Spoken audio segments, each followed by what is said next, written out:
Hi, welcome to our Widex SmartRIC video, where we're going to unveil the Widex SmartRIC, what is in the box, and how these hearing aids look. This is the charger.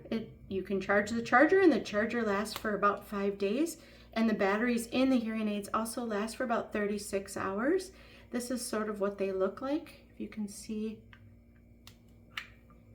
here, they have a nice shape, flat at the top. They will come, if you do telehealth, with the receivers in them, and then we will get you an assortment of domes to go with them.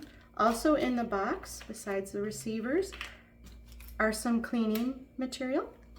You do have a cord and a plug, some wax guards, which we would show you how to clean them, and a Bluetooth pairing and some other information books for you.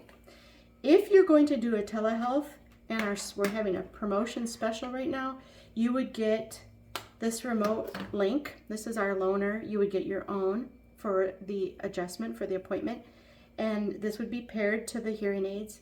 And when you're ready for an adjustment, you just turn these on and come on into the app, and we'll find you there. So, thanks a lot for watching.